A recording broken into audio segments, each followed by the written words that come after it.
ರಾಜ್ಯದಲ್ಲಿ ಅಧಿಕಾರ ಹಂಚಿಕೆಯ ಜಟಾಪಟಿ ಮಧ್ಯೆ ಎಲ್ಲಿದೆ ಜಟಾಪಟಿ? ಏನೂ ಇಲ್ಲ. DMDKಶಿ ಬ್ರೇಕ್ಫಾಸ್ಟ್ ಮೀಟಿಂಗ್ ಅನ್ನಲ್ಲಿ ಮುಖಾಮುಖಿಯಾಗಿದ್ದಾರೆ. ನಮ್ಮ ರಾಜ್ಯದ ಹಣೆ ಬರಹ ಎಲ್ಲಿಗೆ ಬಂದ್ಬಿಡುತ್ತಪ್ಪ? ಬಾಟಲ್ ತೊಗೊಂಡು ನೀರು ಕುಡಿದ್ರು ಅಂದರೂ ನ್ಯೂಸ್ ಆಗ್ತಾ ಇದೆ. ಬ್ರೇಕ್ಫಾಸ್ಟ್ಗೆ ಒಬ್ರಿಗೊಬ್ರು ಹೋದರೆ ಸುದ್ದಿ, ನನ್ನನ್ನು ಕರೀಲಿಲ್ಲ ಅನ್ನೋದು ಸುದ್ದಿ, ನನ್ನನ್ನು ಕರೆದ್ರು ಅನ್ನೋದು ಸುದ್ದಿ, ಇನ್ನು ಊಟಕ್ಕೆ ಕರಿತೀನಿ ಅನ್ನೋದು ಸುದ್ದಿ, ನೆಕ್ಸ್ಟ್ ಏನು ಡಿನ್ನರ್ಗೆ ಕರಿತೀನಿ ಅನ್ನೋದು ಸುದ್ದಿ, ಆಮೇಲೆ ಏನು ಹೊಟ್ಟೆ ಕೆಟ್ಟೋಯ್ತು ಆಸ್ಪತ್ರೆಗೆ ಸೇರಿದೆ ಅನ್ನೋದು ಸುದ್ದಿನಾ? ನೆಕ್ಸ್ಟು ಏನ್ರಿ ಇದೆಲ್ಲ? ಒಂದು ರಾಜ್ಯವನ್ನು 135 ಜನ ಶಾಸಕರನ್ನ ಇಟ್ಕೊಂಡು ಆಡಳಿತ ನಡೆಸೋ ರೀತಿ ರಿವಾಜೇನ್ರಿ ಇವೆಲ್ಲ? ಮೊನ್ನೆ ಹೈಕಮಾಂಡ್ ಸೂಚನೆ ಮೇರೆಗೆ ಅವ್ರ ಮನೆಗೆ ಅವ್ರು ಬ್ರೇಕ್ಫಾಸ್ಟ್ಗೆ ಹೋಗಿದ್ರು. ಇವತ್ತು JKC ಆಹ್ವಾನದ ಮೇರೆಗೆ ಹೋಗಬಾರ್ದು ಅಂತಿಲ್ಲ. It does not matter. ಯಾರ ಮನೆಗೆ ಬ್ರೇಕ್ಫಾಸ್ಟಿಗೆ ಬೇಕಾದ್ರೂ ಹೋಗ್ಬೋದು, ಅದೇನು ತಪ್ಪಲ್ಲ. ಬೇಕಾದ್ರೆ ಡೈಲಿ ಒಬ್ಬೊಬ್ಬ ಮಿನಿಸ್ಟ್ರನ್ನ ನಿಮ್ಮ ಮನೆಗೆ ಬ್ರೇಕ್ಫಾಸ್ಟಿಗೆ ಕರ್ಕೊಳ್ಳಿ, ಯಾವನು ಬೇಡ ಅಂದಿರೋನು.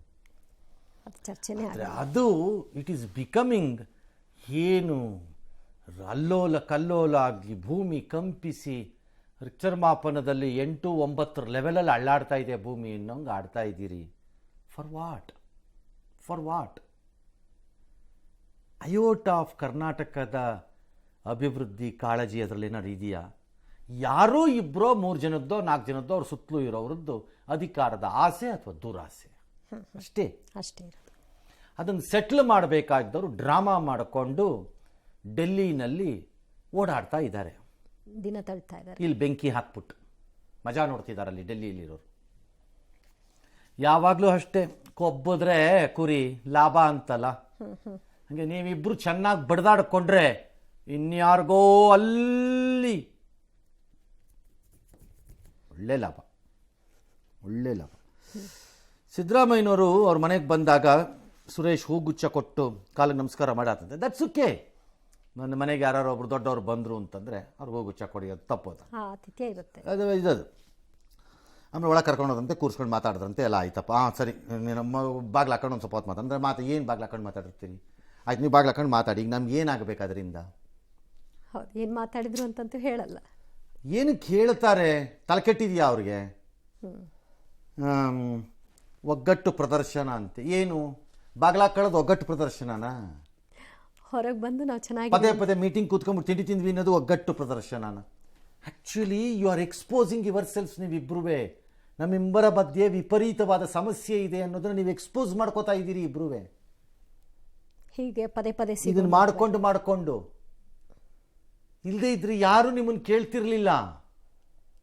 ಇದು ಮಾಡೋದ್ರಿಂದ ಉಳಿದವರೆಲ್ಲ ಸೈಲೆಂಟ್ ಆದ್ರು.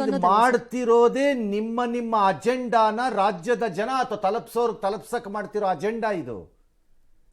ಆ ಮೂಲಕ ತಲುಪಿಸ್ತಿದ್ದೀರಿ ಅಷ್ಟೇ. ನಿಮಗೆ ನೀವು ಮಾಡ್ಕೋತಿರೋ ಅವಮಾನ, ನಿಮಗೆ ನೀವು ಮಾಡ್ಕೋತಿರೋ ಪ್ರಚಾರ, ನಿಮಗೆ ನೀವು ಮಾಡ್ಕೋತಿರೋ ಶುದ್ಧ ಮೋಸ ಅಷ್ಟೇ. ನೀವು ಅನ್ಕೊಂಡಿದ್ರಿ ನಮ್ಗೆ ಇದರಿಂದ ಲಾಭ ಆಗ್ತಿದೆ ಅಂತ. No, you are being damaged, both of you. Siddramaia's image is getting terribly damaged, I will honestly tell you. ರಾಜ್ಯ ಕಂಡ ಒಬ್ಬ ಗಟ್ಟಿ ಮುಖ್ಯಮಂತ್ರಿ ಅನ್ಕೊಂಡಿದ್ದವರು ಒಳ್ಳೆ ಪತ್ರಗುಟ್ತಾ ಇರೋ ಹಂಗೆ ಕಾಣಿಸ್ತಾ ಇದೆ ಇಲ್ಲಿ.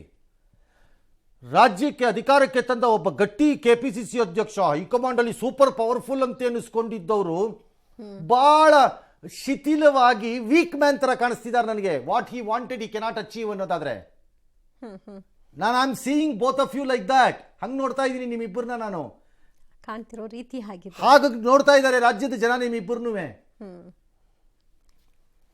ಇನ್ನು ಹೈಕಮಾಂಡ್ ಇದೆಲ್ಲ ಆದ್ಮೇಲೆ ಆಚೆ ಬಂದರು, ಮಾತಾಡಿದ್ರು CM ಎಲ್ಲ ಮಾತಾಡಿ. ಯಾರೋ ಮಧ್ಯದಲ್ಲಿ ಒಂದು ಪ್ರಶ್ನೆ ಕೇಳಿದ್ರು, ಯಾವಾಗ ಸರ್ DCM CM ಆಗೋದು? ಅದು ಹೈಕಮಾಂಡ್ ತೀರ್ಮಾನ ಮಾಡಿದ್ಮೇಲೆ ಅಂತಂದ್ರು. ಅದು ಎಲ್ಲರಿಗೂ ಗೊತ್ತಿದೆಯಲ್ಲ, ಪದೇ ಹೇಳ್ತಾ ಇದ್ದೀರಿ. ಹೈಕಮಾಂಡೇ ಮಾಡಬೇಕು. ಇವ್ರು ನಾವು ಯಾವಾಗಲೂ ಬ್ರದರ್ಸ್, ಒಂದೇ ಪಕ್ಷ, ಸಿದ್ಧಾಂತ, ಒಟ್ಟಿಗೆ ಕೆಲಸ, 28ಕ್ಕೂ ಒಟ್ಟಿಗೆ ಮಾಡ್ತೀವಿ, ಅಧಿಕಾರಕ್ಕೆ ತರ್ತೀವಿ. ಅದೆಲ್ಲ ಮಾಡಿ ತಂದ ಮೇಲೆ ನೋಡೋಣ. ನೀವು ತರಲೂಬೋದು, ತರದೇನೂ ಇರ್ಬೋದು, ನಮಗೆ ಗೊತ್ತಿಲ್ಲ. That's okay. ಅದನ್ನೆಲ್ಲ ಹೇಳಕ್ಕೆ ಬ್ರೇಕ್ಫಾಸ್ಟ್ ಮೀಟಿಂಗ್ ಕರೆದ್ಬಿಟ್ಟು ರೋಡೆಲ್ಲ ಬಂದ್ ಮಾಡ್ಕೊಂಡು ನಿಮ್ಮೂರಲ್ಲಿರೋ ನಾಟಿ ಕೋಳಿನ ಕರ್ಕೊಂಬಂದು ಅದು ಮಾಡಬೇಕಾ? ಇವೆಲ್ಲ ಹೇಳಕ್ಕೆ ವಿಧಾನಸೌಧ ಇಲ್ವಾ? ಪಕ್ಷದ ಕಚೇರಿ ಇಲ್ವಾ? ನಾನೇ CM ಅವ್ರನ್ನ ಬನ್ನಿ ಅಂತ ಕರೆದಿದ್ದೆ. ಇಟ್ಸ್ ಓಕೆ ರೀ, ಕರೀಬಾರ್ದು ಅಂತ ಯಾರೂ ಹೇಳಿಲ್ಲ. ಬಂದು ಸಂತೋಷ ಆಯಿತು, ರಾಜಕೀಯ ಚರ್ಚೆ ಮಾಡಿದ್ದೀವಿ, ಡೆಲ್ಲಿಗೆ ಹೋಗ್ತೀವಿ ಬರ್ತೀವಿ. ಹೋಗಿ, ಯಾರು ಬೇಡ ಅಂದಿರೋರು ನಿಮ್ಮನ್ನು? Very sad, I will tell you. ನೀವಿಬ್ಬರು ನಿಮ್ಮನ್ನು ಎಷ್ಟು ಚೆನ್ನಾಗಿ ಎಕ್ಸ್ಪೋಸ್ ಮಾಡ್ಕೋತಿದ್ದೀರಿ ಅಂತಂದರೆ, ಸಿದ್ದರಾಮಯ್ಯ ಅಂದರೆ ಶಾಸಕರ ಬೆಂಬಲದಿಂದ ಕಂಗೊಳಿಸುವ ಮುಖ್ಯಮಂತ್ರಿ ಅಂತ ಬಹುಜನರ ವಾದ. ಗಟ್ಟಿ ಮಾಸ್ ಲೀಡರ್. ಹೌದು. ಯಾವ ಮಾಸು? ಪೀಸು. ಈಗ ಮಾಸು ಇಲ್ಲ, ಪೀಸು ಇಲ್ಲ ಅಲ್ಲಿ. I am looking at you as a very weak chief minister now, because you are unable to handle the situation ಅಲ್ಲಿ. ನನಗೆ ಹಂಗೆ ಕಾಣಿಸ್ತಾ ಇದ್ದೀರಿ. ನಿಮ್ಮ ರಾಜಕೀಯದ ಕೊನೆ ದಿನಗಳಲ್ಲಿ ನಿಮ್ಗೆ ಈ ಪರಿಸ್ಥಿತಿ ಬರಬಾರ್ದಿತ್ತು. ಸರೆಂಡರ್ ಆಗಿತ್ತಾರನ್ನ ಸರ್ ಇದು ಗೊತ್ತಿಲ್ಲ, ಅದನ್ನ ಅವರೇ ಹೇಳಲಿ. ಇನ್ನು DK ಪರ್ಟಿಕ್ಯುಲರ್ಲಿ KPCC ಅಧ್ಯಕ್ಷ ಸ್ಥಾನ ತಗೊಂಡ ಮೇಲೆ, ರಾಜ್ಯದಲ್ಲಿ 130 ಜನ 136 ಜನ ಅಧಿಕಾರಕ್ಕೆ ಬಂದ ಮೇಲೆ, ಕಾಂಗ್ರೆಸ್ ಹೈಕಮಾಂಡ್ ಅವ್ರನ್ನ ನಡೆಸಿಕೊಂಡ ರೀತಿ ಆದ ಮೇಲೆ, ಎವ್ರಿಬಡಿ ಥಾಟ್ ಹಿ ಜಸ್ಟ್ ಡೆಲ್ಲಿಗೆ ಹೋಗ್ತಾರೆ, ಠಗಾರ ಅಂತ ಹಿಂಗೆ ಬರ್ತಾರೆ ಅಷ್ಟೇ ಎತ್ಕೊಂಡು ಅಂತ. No, DK is made to dance now, typically Congress high command ಇಂದ. ಸೊ ಇಲ್ಲಿ ವಿಲನ್ ಈಸ್ ಹೈಕಮಾಂಡ್. ನಿಮ್ಮಿಬ್ಬರನ್ನೂ ರಾಜ್ಯದ ಜನರ ಮುಂದೆ ಬೆತ್ತಲು ಮಾಡ್ತಾ ಇದ್ದಾರೆ ನಿಮ್ಮ ಹೈಕಮಾಂಡ್ನವರು. ಈ ಕರ್ನಾಟಕ ರಾಜ್ಯದ ಜನರ ಮುಂದೆ ಈ ಅವಮಾನ ನಿಮ್ಮಿಬ್ಬರದ್ದಲ್ಲ, ರಾಜ್ಯದ ಜನತೆಗೆ ಮಾಡ್ತಿರೋ ಅವಮಾನ ನಿಮ್ಮ ಹೈಕಮಾಂಡ್ನವರು. ಅವ್ರನ್ನ ನೀವು ಟೆಂಪಲ್ ಅಂತ ಕರಿತೀರೇನ್ರಿ? ಯಾವ ಟೆಂಪಲಲ್ಲಿ ಕೂತಿದಾರಂತೆ ಅವರುಗಳು? ಇರೋ ಒಂದು ರಾಜ್ಯನ ಉಳಿಸ್ಕೊಳ್ಳೋಕ್ಕೆ ಯೋಗ್ಯತೆ ಇಲ್ಲದೆ ಇರೋರೆಲ್ಲ ಡೆಲ್ಲಿಲಿದ್ದಾರೆ. ಎಸ್, ಹೈಕಮಾಂಡ್ನವರು ಏನ್ ಹೇಳ್ತಾರೆ ಅದರಂತೆ ನಡ್ಕೋಬೇಕು ಅಂತ ಹೇಳಿದೀವಿ. ಮೊನ್ನೆ ಚರ್ಚೆ ಮಾಡಿದೀವಿ, ಇವತ್ತು ಅದನ್ನೇ ಚರ್ಚೆ ಮಾಡಿ ಹೈಕಮಾಂಡ್ ಏನ್ ತೀರ್ಮಾನ ಮಾಡ್ತಾರೆ ಅದಂಗಮ್ಮ. ನಾವ್ ಯಾವಾಗಲೂ ಒಗ್ಗಟ್ಟಾಗಿದ್ದೀವಿ. ಏನ್ ಈಗ ಒಗ್ಗಟ್ಟಾಗಿದೀವ? ಹೈಕಮಾಂಡ್ ಹೇಳಿದಾಗ ನಾವ್ ಯಾವಾಗಲೂ ಬ್ರದರ್ಸೇ, ಒಂದೇ ಪಕ್ಷದಲ್ಲಿ ಇದ್ದೀವಿ, ಒಂದೇ ಸಿದ್ಧಾಂತದ ನಂಬ್ಕೊಂಡಿದೀವಿ, ಒಟ್ಟಿಗೆ ಕೆಲಸ ಮಾಡ್ತೀವಿ. 2028ಕ್ಕೂ ಕೂಡ ನಾವು ಒಟ್ಟಿಗೆ ಕೆಲಸ ಮಾಡ್ತೀವಿ, ಅಧಿಕಾರಕ್ಕೆ ತಗೋಬೇಕು. ಮುಖ್ಯಮಂತ್ರಿಗಳ ಫಸ್ಟ್ ನಾನೇ ಬನ್ನಿ ಅಂತ ಕರೆದಿದ್ದೆ. ಬಂದು ನಾವು ಇಬ್ಬರು ಕೂಡ ಬಹಳ ಸಂತೋಷದಿಂದ ಬ್ರೇಕ್ಫಾಸ್ಟ್ ಎಲ್ಲ ಮಾಡಿದ್ದೀವಿ. ಮಾಡಿದ್ಮೇಲೆ ರಾಜಕೀಯವಾಗೂ ಕೂಡ ಚರ್ಚೆ ಮಾಡಿದ್ದೀವಿ. 8ನೇ ತಾರೀಕು ಬಹುಶಃ ಹೋಗೋದು ಡೆಲ್ಲಿಗೆ, ಹೋಗ್ಬಿಟ್ಟು ವಾಪಸ್ ಬಂದ್ಬಿಡೋದು ಅನ್ನೋದು ಕೂಡ ನಾವು ಲೆಕ್ಕಾಚಾರ ಇಟ್ಕೊಂಡಿದ್ದೀವಿ. ಎಲ್ಲ ವಿಚಾರಗಳು ಕೂಡ MP ಅವ್ರಗಳಿಗೆ ಜವಾಬ್ದಾರಿಯನ್ನು ಕೊಡಬೇಕು. ನಮ್ಮ ಅಪೋಸಿಷನ್ ಲೀಡರ್ಸ್ನೂ ಕೂಡ ಕರ್ಕೊಂಡು ಹೋಗ್ಬೇಕು ಅಂತ ನಾವು ತಿಳ್ಕೊಂಡಿದ್ದೀವಿ. ತಮ್ಮದೇ ಪಕ್ಷದ ನಾಯಕರುಗಳನ್ನ ಈ ರೀತಿಯಾಗಿ ಅವ್ರು ನಡೆಸ್ಕೊಳ್ಳೋದ್ರಿಂದ ಪಕ್ಷಕ್ಕೆ ಡ್ಯಾಮೇಜ್ ಆಗಲ್ವಾ ಸರ್? ಅದಕ್ಕೆ ಅವ್ರು ಉತ್ತರ ಕೊಡಬೇಕು. The so called greatest high command ಎಂಬ ಪ್ರಭೂತಿಗಳಿದ್ದಾರಲ್ಲ, ಅತಿ ಬುದ್ಧಿವಂತ ಇಡಿಯಟ್ಸ್ ತರ ಆಡ್ತಿದಾರಲ್ಲ, ಮೂರ್ಖರ ತರ ಆಡ್ತಿದಾರಲ್ಲ, ಅವ್ರು ಉತ್ತರ ಕೊಡಬೇಕು ಅದಕ್ಕೆ. ಇರೋ ಒಂದು ರಾಜ್ಯ, ಸರ್ವ ರೀತಿಯಲ್ಲೂ ಸಹಾಯ ಮಾಡ್ತಿರೋ ರಾಜ್ಯ, ಆ ಪಕ್ಷ ದೇಶ ಮಟ್ಟದಲ್ಲಿ, ರಾಜ್ಯ ಮಟ್ಟದಲ್ಲಿ, ರಾಷ್ಟ್ರ ಮಟ್ಟದಲ್ಲಿ ಇವತ್ತು ಉಸಿರಾಡಕ್ಕೆ, ಉಳ್ಕೊಳ್ಳೋಕ್ಕೆ, ಅನ್ನ ತಿನ್ನಕ್ಕೆ, ಪದ ಬಳಸ್ತೀನಿ ನಾನು, ಕರ್ನಾಟಕದ ಮೇಲೆ ಡಿಪೆಂಡ್ ಆಗಬೇಕು. ಇದ್ರೆ ಕಾಂಗ್ರೆಸ್ಸು ಮಠ ಹತ್ತಿ ಚರಂಡಿ ಒಳಗೆ ಹೊಟ್ಟೋಗ್ಬಿಡುತ್ತೆ ಒಂದೇ ದಿನಕ್ಕೆ. ಪಕ್ಷ ನಡೆಸೋಕ್ಕಾಗಲ್ಲ, ಬಿಲ್ ಕಟ್ಟಕ್ಕಾಗತ್ತೋ ಇಲ್ವೋ ಗೊತ್ತಿಲ್ಲ ನನಗೆ ನಿಮ್ಮ ಆಫೀಸ್ದು. ಅಂಥ ರಾಜ್ಯಕ್ಕೆ is this the way to treat them? ನನ್ನ ರಾಜ್ಯದ ಮುಖ್ಯಮಂತ್ರಿಯನ್ನು, ನನ್ನ ರಾಜ್ಯದ ಉಪಮುಖ್ಯಮಂತ್ರಿಯನ್ನು ನಡೆಸ್ಕೊಳ್ಳೋ ರೀತಿನೇನ್ರಿ? ರಾಜ ಮಹಾರಾಜರ ಥರ, ಚಕ್ರವರ್ತಿಗಳ ಥರ ಕೂತಿದ್ದಿರಲ್ಲ. ರಾಜ್ಯವೇ ಇಲ್ಲದ ಚಕ್ರವರ್ತಿಗಳು, ರಾಜ್ಯವನ್ನು ಗೆಲ್ಲಲಾಗದ ಚಕ್ರವರ್ತಿಗಳು ಡೆಲ್ಲಿನಲ್ಲಿ, ಬುರ್ಡೆ ಗಿರಾಕಿಗಳು. ನೀವು ಬಂದರೆ 3 ಕಾಲು ಓಟ್ ಬರಲ್ಲ ನಮ್ಮ ರಾಜ್ಯಕ್ಕೆ. ನೀವು ನಮ್ಮ ರಾಜ್ಯಕ್ಕೆ ಬಂದರೆ 3 ಓಟ್ ಬರಲ್ಲ ಆ ಕಾನ್ಸ್ಟಿಟ್ಯೂನ್ಸಿನಲ್ಲಿ. ನೀವು ನನ್ನ ಕರ್ನಾಟಕ ಇಟ್ಕೊಂಡಿರೋ ಮುಖ್ಯಮಂತ್ರಿ ಮತ್ತು ಉಪಮುಖ್ಯ ನಡೆಸ್ಕೊತಿರೋ ರೀತಿನ ಇದು? ಅಯೋಗ್ಯತನಕ್ಕೆ ತಂದು ಒಂದು ಇತಿಮಿತಿ ಬೇಡವಾ? ಏನು ನಿಮ್ಮ ಜೀತದಾಳುಗಳು ಅನ್ಕೊಂಬಿಟ್ಟಿದ್ದೀರಾ ಏನು ಇವರಿಬ್ಬರನ್ನ? ಅವರಿಬ್ಬರು ಅನ್ಕೊಂಡಿರ್ಬೋದು ನಾವಿಬ್ಬರು ಜೀತದಾಳುಗಳು ಹೈಕಮಾಂಡಿಗೆ ಅಂತ, ನಾವು ಅನ್ಕೊಂಡಿಲ್ಲ ಇನ್ನೂ. ನೀವಿಬ್ಬರು ನಾವು ಹಾಗೆ ಅನ್ಕೊಳ್ಳದೆ ಇರೋ ಮಟ್ಟಕ್ಕೆ ಬೇಗ ತೀರ್ಮಾನ ಮಾಡಿಸಿ, ಏನೇ ಇರಲಿ. ಇದು ವಿದೇಶಾಂಗ ಇಲಾಖೆಯ ಸಮಸ್ಯೆ ಇದ್ದಂಗಿದೆ ನಿಮ್ಮಿಬ್ಬರದು. ಈಗ ಇಂಡಿಯಾ, ಚೈನಾ, ಇಂಡಿಯಾ ಯಾವುದೋ ಒಂದು ದೇಶ, ಈ ಥರ ಹಲವಾರು ದೇಶಗಳ ಮಧ್ಯೆ 16ನೇ ಸುತ್ತು 26ನೇ ಸುತ್ತು ಮಾತುಕತೆ ನಡೆಯುತ್ತೆ.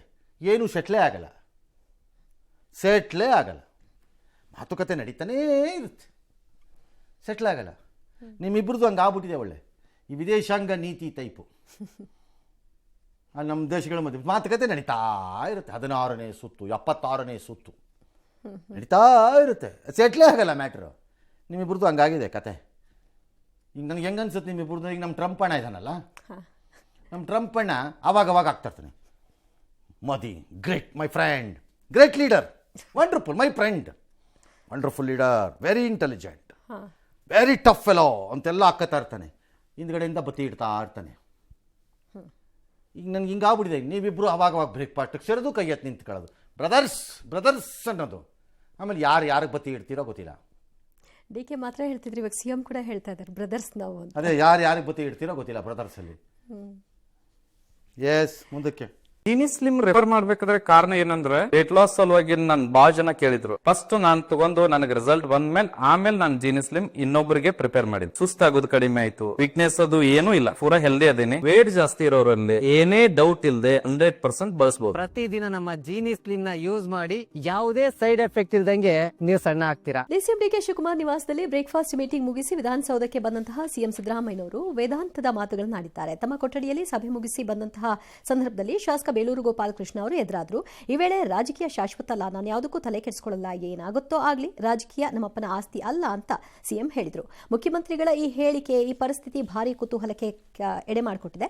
ಇನ್ನು ಸಿಎಂ ಮಾರ್ಮಿಕ ಮಾತಿನ ಬಗ್ಗೆ ಬೇಲೂರು ಗೋಪಾಲಕೃಷ್ಣ ಕೂಡ ಪ್ರತಿಕ್ರಿಯೆ ಕೊಟ್ಟರು. ಇನ್ನೊಂದು ಕಡೆ ಡಿಕೆ ಶಿವಕುಮಾರ್ ಸಿಎಂ ಆಗುವುದನ್ನು ಮುಖ್ಯಮಂತ್ರಿಗಳು ಹಾಗೂ ಹೈಕಮಾಂಡ್ ನಿರ್ಧರಿಸಬೇಕು ಅಂತ ಅಡ್ಡ ಗೋಡೆ ಮೇಲೆ ದೀಪ ಇಟ್ಟ ಹಾಗೆ ಶಾಸಕ ಮಾಗಡಿ ಬಾಲಕೃಷ್ಣ ಹೇಳಿಕೆ ಕೊಟ್ಟರು.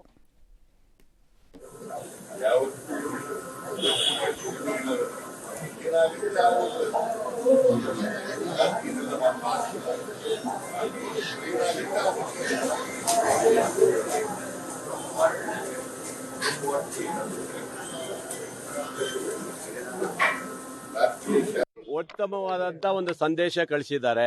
ಇವರಿಬ್ಬರಲ್ಲಿ ಇವರು ರಾಜ್ಯಾಧ್ಯಕ್ಷರಿದ್ದಾರೆ, ಮುಖ್ಯಮಂತ್ರಿಗಳಿದ್ದಾರೆ.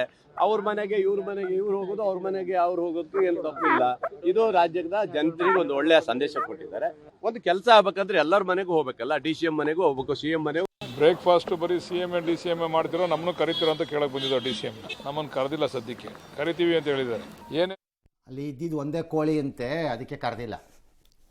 ಎಲ್ಲರನ್ನೂ ಕರೆದ್ಬಿಟ್ರೆ ಅಡುಗೆ ಮಾಡೋಕ್ಕಾಗಬೇಡವಾ? ಬಾಲಕೃಷ್ಣ ಹೇಳ್ಬಿಟ್ರು ಅಂದ್ಬಿಟ್ಟು ಎಷ್ಟು ಅಂತ ನಾಟಿ ಕೋಳಿ ತರೋಕ್ಕಾಗತ್ತೆ? ಅದಕ್ಕೆ ತಂದಿದ್ದಾರೆ. ನೆಕ್ಸ್ಟ್ ಟೈಮು ನೋಡೋಣ, ನಾಟಿ ಕೋಳಿಗಳು ಎಕ್ಸ್ಟ್ರಾ ಬಂದಾಗ ಕರೆಸ್ತಾರೆ ನಿಮ್ಮನ್ನೆಲ್ಲ ಹೋಗಿ. ರಾಜಕೀಯ ಶಾಶ್ವತ ಅಲ್ಲ, ಎಲ್ಲರಿಗೂ ಗೊತ್ತು. Chief minister doesn't have to say it, ಎಲ್ಲವನಿಗೂ ಗೊತ್ತು. ರಾಜಕೀಯ ಅಲ್ಲ, ನಾನೇ ಶಾಶ್ವತ ಅಲ್ಲ, ನೀವು ಶಾಶ್ವತ ಅಲ್ಲ. ರಾಜಕೀಯ ಅಲ್ಲ, ನಾವೇ ಶಾಶ್ವತ ಅಲ್ಲ. ನಮ್ಮ ಅಧಿಕಾರ ಶಾಶ್ವತ ಅಲ್ಲ. ರಾಜಕೀಯ ಹಾಳಾಗಿ ಹೋಗಲಿ, ಅಧಿಕಾರ ಶಾಶ್ವತ ಅಲ್ಲ. ಹಾಗೇನೆ ಯಾವುದೂ ಶಾಶ್ವತ ಅಲ್ಲ ನಶ್ವರ ಅಂದಾಗ ಆ ಮಧ್ಯದ ಅವಧಿಯಲ್ಲಿ ಹೇಸಿಗೆ ರೀತಿ ದುಡ್ಡು ಹೊಡೆದು ದುರಾಸೆಗೆ ಬಿದ್ದು ತಿಂತಾರಲ್ಲ ಎಲ್ಲರೂ, ಯಾರ್ಯಾರೋ, ಅದೂ ಶಾಶ್ವತ ಅಲ್ಲ. ತಿಂದೇನು ಮಾಡ್ತೀರಿ ಅಂತ ಕೇಳಬೇಕು ಯಾರು. ಹಾಗಾಗಿ ಇದು ನಮಗೂ ಗೊತ್ತಿದೆ, ಯಾವುದೂ ಶಾಶ್ವತ ಅಲ್ಲ. ನಮ್ಮ ಅಪ್ಪನ ಮನೆ ಆಸ್ತಿ ಅಲ್ಲ. No no no no no no no no no. You are wrong mister Siddaramaiah, chief minister honourable. ಹೇಗೆ ಸರ್? ಬಹಳ ಜನಕ್ಕೆ ರಾಜಕೀಯ ಅವ್ರ ಅಪ್ಪನ ಮನೆ ಆಸ್ತಿನೇ, ನಿಮ್ಮ ಪಕ್ಷವೂ ಸೇರಿದಂತೆ. ಮೇಲಿಂದ ಕೆಳಕ್ಕೆ, ಕೆಳಗಿಂದ ಮೇಲಕ್ಕಲ್ಲ, ಮೇಲಿಂದ ಕೆಳಕ್ಕೆ ಅವ್ರ ಅಪ್ಪನ ಮನೆ ಆಸ್ತಿನೇ. You are wrong. ನಿಮಗೆ ನಿಮ್ಮ ಅಪ್ಪನ ಮನೆ ಆಸ್ತಿ ಆಗೋದು ಬರಲಿಲ್ಲ ಅಷ್ಟೇ, ವೈಯಕ್ತಿಕವಾಗಿ ನಿಮಗೆ ಬರಲಿಲ್ಲ, ಶಿವಕುಮಾರ್ಗೆ ಬಂದಿಲ್ಲ. I accept it. ಮುಂದೆ ಅವ್ರ ಫ್ಯಾಮಿಲಿಲಿ ಯಾರು ಬಂದ್ರೆ ನಂಗೆ ಗೊತ್ತಿಲ್ಲ, ಬರ್ತಾರೋ ಇಲ್ವೋ, ಅದು ಅವ್ರಿಗೆ ಬಿಟ್ಟಿದ್ದು, ಕುಟುಂಬಕ್ಕೆ ಬಿಟ್ಟಿರೋದು, ಅದು ಗೊತ್ತಿಲ್ಲ. ನಿಮಗೆ ಬಂದಿಲ್ಲ. ಬಟ್ ನಿಮ್ಮ ಪಕ್ಷದ ಮೂಲ ತತ್ವವೇ ನಮ್ಮ ಅಪ್ಪನ ಆಸ್ತಿ ಅಲ್ಲವೇ? ಅಲ್ಲ ಅಂತ ಹೇಳಿ ನಾಳೆ ಫರ್ದರ್ ಎಕ್ಸ್ಪ್ಲೈನ್ ಮಾಡ್ತೀನಿ ಏನು ಅಂತ. ಎಸ್. ಇನ್ನು ಮೊನ್ನೆ ಸಿಎಂ ಸಿದ್ದರಾಮಯ್ಯ ನಿವಾಸಕ್ಕೆ ಡಿಸಿಎಂ ಡಿಕೆ ಶಿವಕುಮಾರ್ ಬ್ರೇಕ್ಫಾಸ್ಟ್ ಮೀಟಿಂಗ್ಗೆ ತೆರಳಿದಾಗ ಇಡ್ಲಿ ವಡೆ, ಖಾರಾಬಾತ್, ಕೇಸರಿಬಾತ್ ವ್ಯವಸ್ಥೆ ಮಾಡಲಾಗಿತ್ತು. ಆದರೆ ಇವತ್ತು ಡಿಸಿಎಂ ನಿವಾಸಕ್ಕೆ ಬಂದಂತಹ ಸಂದರ್ಭದಲ್ಲಿ ಇಡ್ಲಿ, ದೋಸೆ, ನಾಟಿ ಕೋಳಿ ಸಾರು ವ್ಯವಸ್ಥೆ ಆಗಿತ್ತು. ಒಂದೇ ಟೇಬಲ್ನಲ್ಲಿ ಇಬ್ಬರು ಕುಳಿತುಕೊಂಡಿದ್ರು ಕೂಡ ಡಿಕೆ ಶಿವಕುಮಾರ್ ಅವರು ಮಾತ್ರ ವೆಜ್ ಅನ್ನು ಸವಿದ್ರು, ಮುಖ್ಯಮಂತ್ರಿಗಳು ನಾನ್ ವೆಜ್ ಸವಿದ್ರು. ಡಿಕೆ ಸಹೋದರ ಡಿಕೆ ಸುರೇಶ್, ಕುಣಿಗಲ್ ಶಾಸಕ ರಂಗನಾಥ್ ಕೂಡ ಹಾಜರಿದ್ರು. ಡಿಕೆ ಸುರೇಶ್ರನ್ನ ಬಾರಪ್ಪ ಕೂತ್ಕೋ ಅಂತ ಸಿಎಂಎ ಕರೆದು ಟೇಬಲ್ನಲ್ಲಿ ಕೂರಿಸಿಕೊಂಡಿದ್ದಾರೆ. ನಿಮ್ಮೂರ ಅಡಿಗೆ, ನಿಮ್ಮೂರ ರುಚಿ, ಟೇಸ್ಟ್ ಬೊಂಬಾಟ್ ಸಾರ್ ನೋಡಿ ಅಂತ ಡಿಕೆ ಹೇಳಿದ್ದಾರೆ. ಸಿಎಂ ಸಿದ್ದರಾಮಯ್ಯಗೆ ನಾಟಿ ಕೋಳಿ ಸ್ಪೆಷಲ್ ಬಗ್ಗೆ ಡಿಕೆ ಶಿವಕುಮಾರ್ ವಿವರಣೆಯನ್ನು ಕೊಟ್ಟರು. ಕನಕಪುರದ ಕೋಳಿ ಊರಿನದ್ದೇ ಅಂತ ಡಿಕೆ ಶಿವಕುಮಾರ್ ಹೇಳಿದ್ರು. ನಿಮ್ಮ ಮನೆಯವರು ನಮ್ಮೂರ ಸೊಸೆ ಅಂತ ಸಿದ್ದರಾಮಯ್ಯನವರು ಹೇಳಿದಾಗ ಡೈನಿಂಗ್ ಹಾಲ್ನಲ್ಲಿ ನಗೆಗಡಲು. ಬ್ರೇಕ್ಫಾಸ್ಟ್ ಬಳಿಕ ಸಿಎಂ ಡಿಕೆಶಿ ಮನೆ ರೌಂಡ್ಸ್ ಹಾಕಿದ್ರು. ಮನೆಯೆಲ್ಲ ಸುತ್ತಾಡಿ ಸಿಎಂ ಕಪ್ಪು ಅಮೃತ ಶಿಲೆ ಚೆನ್ನಾಗಿದೆ ಅಂತ ಹೊಗಳಿದ್ರಂತೆ. ಇನ್ನು ಸಿಎಂ ಡಿಸಿಎಂ ಇಬ್ರು ಕಾರ್ಟಿಯರ್ ಅನ್ನೋ ಬ್ರ್ಯಾಂಡ್ನ ವಾಚ್ ಧರಿಸಿದ್ರು. ಅದು ಎರಡರದ ಬೆಲೆ 66 ಲಕ್ಷ ಅಂತ ಬಿಜೆಪಿನೇ ಟ್ವೀಟ್ ಮಾಡಿದೆ. ಕೈ ಗಡಿಯಾರ ಬದಲಾಗಿದೆಯೇ ಹೊರತು ಮಜಾವಾದಿಯ ಸ್ಥಿತಿ ಬದಲಾಗಿಲ್ಲ ಅಂತ ಬಿಜೆಪಿ ಟೀಕೆ. ಡಿ ಕೆ ಶಿವಕುಮಾರ್ ಅವರ ಮನೆಗೆ ಬಂದು ಬ್ರೇಕ್ಫಾಸ್ಟ್ ಅನ್ನ ಮಾಡಿದ್ದೀವಿ. ಇವ್ರ ಮನೆಯಲ್ಲಿ ನಾನ್ ವೆಜ್ಜು, ನಮ್ಮ ಮನೆಯಲ್ಲಿ ಬರೀ ವೆಜ್ಜು. ಇವನು ವೆಜಿಟೇರಿಯನ್ನು, ನಾನು ನಾನ್ ವೆಜಿಟೇರಿಯನ್ನು. ಆದ್ರೂ ನಾನು ನಾನ್ ವೆಜಿಟೇರಿಯನ್ ಮಾಡಿಸಿರ್ಲಿಲ್ಲ. ಇವನಿಗೆ ಹೇಳಿದೆ, ನೋಡಪ್ಪ, ಹಳ್ಳಿಯಿಂದ ಕೋಳಿ ತಗಬ, ಇಲ್ಲಿ ಬೆಂಗಳೂರಿನಲ್ಲಿ ಒರಿಜಿನಲ್ ಸಿಗೋದಿಲ್ಲ ಅಂತ. ಸಿದ್ದರಾಮಯ್ಯ ಭಾಳ ಜನಕ್ಕೆ ಇದು ಗೊತ್ತಿದೆಯಲ್ಲ, basically is a foodie. Okay. ಅಯ್ಯೋಯ್ಯಪ್ಪ, ತಡ್ಕೊಳಕ್ಕಾಗದೇ ಇರೋ ಲೆವೆಲಿನ ಫುಡ್ಡಿ. ಸಿಕ್ಕಿಬಿಟ್ರೆ ಆರೋಗ್ಯ ಏರುಪೇರು ಯಾವುದು ನೋಡದೆ ಬಾರಿಸೋದು ಕೂತ್ಕೊಂಡು. ಓಕೆ, ಲಿಮಿಟ್ ಇಲ್ಲ. More of non veg. ಈ ನಾಟಿ ಕೋಳಿ ಪ್ರೇಮ ಇವತ್ತಿಂದ ಅಲ್ವೂ ಅಲ್ಲ, 80 ಮತ್ತು ಅರ್ಲಿ 90s ಇದನ್ನ ಮೈಸೂರು ಭಾಳ ಫೇಮಸ್ಸು. ಈ ಗೋಸ್ ರೌಂಡ್ ಹುಡ್ಕೊಂಡು ಹೋಗ್ತಾರೆ ಅದಕ್ಕೆ ಅಂತ. ಅಲ್ಲೆಲ್ಲ ಚಾಮರಾಜನಗರಕ್ಕೆ ಹೋದಾಗ್ಲೋ, ಅಲ್ಲೆಲ್ಲ ಕೊಳ್ಳೆಗಾಲಕ್ಕೆ ಹೋದಾಗ್ಲೋ, ಈ ಥರ ಎಲ್ಲ. ಹಾಗಾಗಿ ಈಸ್ ಎ ಫುಡ್ಡಿ. ಇತ್ತೀಚೆಗೆ ಕಡಿಮೆ ಮಾಡಿದ್ದಾರೆ ಅಂತಂದ್ರು, ಕೆಲವು ಆರೋಗ್ಯದ ವಿಚಾರಗಳಲ್ಲಿ ಏರುಪೇರೆಲ್ಲ ಆದಾಗ ಅದು ನಂಗೆ ಗೊತ್ತಿಲ್ಲ ಏನು ಅಂತ. ಇನ್ನು DK, my information is he left eating non ವೆಜ್ಜನ್ನು ಭಾಳ ಹಿಂದೆ ಬಿಟ್ಟುಬಿಟ್ಟಿದ್ದಾರೆ ಅಂತ ನನ್ಗೆ ಗೊತ್ತಿರೋ ಮಾಹಿತಿ. ಓಕೆ, ನಾವು ಅನ್ಕೊಂಡ್ವಿ ಹನುಮ ಜಯಂತಿ ಅಲ್ವಾ, ಅದಕ್ಕೆ ಲೆಫ್ಟ್ ತಿನ್ನೋದನ್ನ ಬಿಟ್ಟಿದ್ದಾರೆ ಅಂತ ಸುದ್ದಿ. ನಮ್ಮೂರು ಸೊಸೆ ಅಂತ ಹೇಳಿರೋದು DK's wife comes from Mysuru, ಅದಕ್ಕೆ ಅದು ನಂಗೆ ಹೇಳಿರ್ತಾರೆ. ಎಸ್. ಇನ್ನು ಇವರಿಬ್ಬರ ಮೀಟಿಂಗು ಪಕ್ಷದ ಇತರೆ ನಾಯಕರಲ್ಲಿ ಸಂಚಲನಂತೆ ಇದು ಪಕ್ಷದಲ್ಲೆಲ್ಲ ತಿಳಿಯಾಗಿದೆ. ನಮ್ಮನ್ನು ಕರೆದಿಲ್ಲ, ನನ್ನ ಬ್ರೇಕ್ಫಾಸ್ಟ್ ಕರಿತೀನಿ, ಅಲ್ಲ ನನ್ನ ಕರೆದಿದ್ರೆ ನಾನು ಹೋಗ್ತಿದ್ದೆ ಅಂತ ಪರಮೇಶ್ವರ್ ಅಂತೆ. ಅದಕ್ಕೇನು ಮಾಡೋಕ್ಕಾಗತ್ತೆ ಡಾಕ್ಟ್ರೇ, ನಾನು ಅವ್ರನ್ನ ಬ್ರೇಕ್ಫಾಸ್ಟ್ ಕರೀರಿ. ಯಾರು ಬೇಡ ಅಂದಿರೋರು ನೀವು ಫಾರಿನ್ ಕೋಳಿ ಮಾಡಿಸ್ಕೊಳ್ಳಿ. ಫಾರಿನ್ ಕೋಳಿ ನಾಟಿ ಮಾಡಿದ್ರೆ ನೀವು ಫಾರಿನ್ಗೆ ಹೋಗ್ಬಿಡಿ ಅಷ್ಟೇ. ಆಮೇಲೆ ಇವ್ರು ನೋಡದೇ ಇರೋದು ಯಾವ್ದಾರು ಮಾಡಿಸ್ಬಿಡಿ. ನೀವು ಹೇಳ್ತೀನಿ ಚೈನಾದೋ, ಯಾವುದೋ ವೆನೆಜುಲಾದೋ, ಪೆರೂನೋ, ಪಾಪುವಾ ನ್ಯೂ ಗಿನಿ, ಆ ದೇಶದ ಯಾವುದೋ ಒಂದು ಫುಡ್ ಮಾಡಿಸ್ಬಿಡಿ ಹೇಳ್ತೀನಿ. ಹೋಗ್ಬೇಕಲ್ಲ ಸರ್, ಯಾರು ಹೋಗ್ಬೇಕಲ್ಲ, ವಾಗತ್ತಾ ಬಿಡತ್ತ ಮೆನುನಲ್ಲಿ ಇದ್ಕೊಳ್ಳಿ ಎತ್ಲ ಕಡೆಗೆ ಚರ್ಚೆಗಾರು ಬರುತ್ತೆ. ಅವ್ರಿಗಿಂತ ಡಿಫ್ರೆಂಟಾಗಿ ಮಾಡಿ ಡಾಕ್ಟ್ರೆ, ನೀವು ಬಿಡಬೇಡಿ. ಇನ್ನು ವಾರದಲ್ಲೆಲ್ಲ ಗೊತ್ತಾಗತ್ತೆ ಅಂತ ಯಾರು ಹನುಮ ಜಯಂತಿ ದಿನ ನಾನ್ ವೆಜ್ ತಿಂದು ಹಿಂದೂಗಳ ಭಾವನೆಗೆ ಧಕ್ಕೆ ತಂದಿದ್ದಾರೆ ಅಂತ ಯಾರು ಅಶೋಕ್ ಕೇಳಿದ್ದಾರೆ. ಅದು ಇವ್ರು ತಿಂದಿದ್ದಾರೆ, ನಿಮಗೆ ಕಾಣಿಸಿದೆ ಹೇಳ್ತಿದ್ದೀರಿ. ಪ್ರಕಾರ ಅದೇನು ಗೊತ್ತಿಲ್ಲಪ್ಪ. ಜಯಂತಿ, ಹನುಮ ಜಯಂತಿ ಪಾಲನೆ ಮಾಡುವವರೆಲ್ಲ ಅದನ್ನು ಮುಟ್ಟಕ್ಕೆ ಹೋಗಲ್ಲ, ಪಾಲನೆ ಮಾಡೋರು. ಈಗ ಕೆಲವು ವ್ರತಗಳು, ಕೆಲವ್ರ ಮನೆಗಳಿಗೆ ವ್ರತಗಳಿರಲ್ಲ, ವ್ರತ ರೂಪದಲ್ಲಿ ಇರಲ್ಲ. ಹಬ್ಬ ಇದೆ, ವ್ರತ ಇರಲ್ಲ. ಅದು ಹಾಗೆ ಇದು ಗೊತ್ತಿಲ್ಲ ಇದು ಏನು ಅಂತ. ಎಸ್, ಆರಾಮಾಗಿ ಯಾವಾಗಲೂ ಇದ್ದಾರೆ. ನಮಗೆ ಸಂತೋಷ ಏನಂದರೆ ಎಲ್ಲ ವಾತಾವರಣ ತಿಳಿಯಾಗಿದೆ. ಅಲ್ಲ, ಈಗ ಸದ್ಯಕ್ಕೆ ಅವರಿಬ್ಬರೇ ತಿಂಡಿ ತಿಂತಾವ್ರೆ. ನಮಗೂ ಕರೆದ್ರೆ ನಾವು ಹೋಗ್ತೀವಿ ತಿಂಡಿ ತಿಂಡಿ. ಯೋಚನೆ ಮಾಡೋಣ, ಅದು ಅಲ್ಲ ಒಳ್ಳೇದಾಗೋದಾದ್ರೆ ಅದನ್ನೂ ಮಾಡೋಣ, ಯಾಕಾಗಬಾರ್ದು. ಇನ್ನೊಂದು ವಾರ ಬಿಟ್ಟು ಹೇಳ್ತಾನಲ್ಲ, ಹೋಗಿದ್ದು ಕರೆ, ಸುಳ್ಳೇನಿಲ್ಲ. ಇನ್ನೊಂದು ವಾರ ಏನು ಯಾವ್ದು ಒಂದು ಫುಲ್ ಸ್ಟಾಪ್ ಇಡ್ರಿ ಅಂತ ಹೋಗಿದ್ದಾನೆ. 5 ಪುಣ್ಯಕ್ಕೆ DK ಶಿವಕುಮಾರ್ ಅವರು ಇವತ್ತು ಹನುಮ ಜಯಂತಿ ಅಂತ ಅವ್ರು ತಿಂದಿಲ್ಲ. ಸಿದ್ದರಾಮಯ್ಯನವ್ರು ಮಾತ್ರ ಯಾವ ಜಯಂತಿನ ಇದ್ಗಣ್ಲಿ ನನಗೇನು ಅಂತೇಳಿ ನಾಟಿ ಕೋಳಿ ತಿಂದಿದ್ದಾರೆ. ಕರ್ನಾಟಕದಲ್ಲಿರೋ ಎಲ್ಲ ಅನುಭವ ಭಕ್ತರಿಗೆ ಇವತ್ತು ಬಹಳ ನೋವಾಗಿದೆ, ಬೇಜಾರಾಗಿದೆ. ನಾನು ಒದ್ದು ಕಿತ್ಕೊಂತೀನಿ, ನಾನು ಆ ಕ್ಯಾಟಗರಿಯೇನು ಅಂತ ಹೇಳಿದ್ರು. ಈಗ ಖರ್ಗೆ ಮನೆ ಬಾಗಿಲು ಓದಿದ್ದೀರೋ, ಸಿದ್ದರಾಮಯ್ಯನ ಮನೆ ಬಾಗಿಲು ಓದಿರ್ತೀರೋ, ಸೋನಿಯಾ ಗಾಂಧಿ ಮನೆ ಬಾಗಿಲು ಹೊಡಿತೀರೋ, ನೀವೇ ಹೇಳಿದ್ದೀರ ಒದ್ದು ಕಿತ್ಕೊಳೋದು ನಾನು ಕಲ್ಸ್ಕೊಟ್ಟಿದ್ದಾರೆ ಅಂತ. All right. ಒದ್ದು ಕಿತ್ಕೊಳ್ಳೋ ಗುಣ DKಯಲ್ಲೂ ಬದಲಾಗಿದೆ, ಸಿದ್ದರಾಮಯ್ಯನವರಲ್ಲೂ ಬದಲಾಗಿದೆ ಅಂತ ಕಾಣಿಸುತ್ತಲ್ಲ ಸರ್? ಅದು ಗೊತ್ತಿಲ್ಲ. ಆದ್ರೆ ಈ ಹಿಂದೆ ಇದ್ದ ಸಿದ್ದರಾಮಯ್ಯನವರಂತೂ ಕೆಲವು ಸರಿ ಒಳ್ಳೆ ಪ್ಲೇಯರು ಒದಿಯಕ್ಕೆ ರೆಡಿ ಇರ್ಬೋದು, ಬಾಲ್ ಬೇಕಲ್ಲ. ಬಾಲೇ ಇಲ್ದಿದ್ರೆ ಯಾರು ನೋಡಿದ್ದಾರೆ? ಒದಿಯೋದು ಯಾರನ್ನ? ಗೋಡೆಗೆ ಒದ್ಕೋಬೇಕು, ಕಾಲ್ ನೋವಿಸ್ಕೋಬೇಕು. ಹಂಗಾಗಿ ಈಗ DK ಒದ್ದು ಕಿತ್ಕೊಳಕ್ ರೆಡಿ ಇರ್ಬೋದು, ಅದಕ್ಕೆ ಪರಿಸ್ಥಿತಿ ರೆಡಿ ಇರಬೇಕಲ್ಲ. ಅದಕ್ಕೆ ನಾನು ಹೇಳಿದ್ದಿದ್ದು ಕರ್ನಾಟಕ ಸಿದ್ದರಾಮಯ್ಯ ಹಾಗೂ DK ಶಿವಕುಮಾರ್ ಅವರನ್ನ ಸ್ವಾಭಿಮಾನಿಗಳು, ಈ ರಾಜ್ಯದ ಜನಕ್ಕೆ ಉತ್ತರದಾಯಿತ್ವದಲ್ಲಿ ಇರುವವರು, ಹೈಕಮಾಂಡ್ಗೆ ಜೀತದಾಳುಗಳಲ್ಲ ಅಂತ ಅನ್ಕೊಂಡಿದ್ದೀವಿ. ಆ ನಂಬಿಕೆ ಇನ್ನೂ ಉಳ್ಕೊಂಡಿದೆ, ನಮಗಿದೆ. ನೀವು ಅಲ್ಲ ಅನ್ಕೊಂಡು ಹೀಗೆ ಅವಮಾನ ಮುಂದುವರಿಸ್ಕೊಂಡು ಹೋಗೋದಾದ್ರೆ ನಿಮಗೂ ಉತ್ತರ ಕೊಡಲೇಬೇಕು ಈ ರಾಜ್ಯದ ಜನ. ನನ್ನ ಪ್ರಕಾರ ಕೊಡದೇ ಇದ್ರೆ ಅವ್ರು ಮೂರ್ಖರಾಗ ರಾಜ್ಯದ ಜನ. ಉತ್ತರ ಕೊಡದೇ ಇದ್ರೆ ಮಕಾಡೆ ಮಲಗಿಸ್ಬೇಕು ನಿಮ್ಮನ್ನ. ದುಷ್ಟ ಸರ್ಕಾರ ಇರ್ಬೋದು, ಸ್ವಾಭಿಮಾನವಿಲ್ಲದ ಸರ್ಕಾರ ಇರ್ಕೂಡ್ದು. ಎಸ್.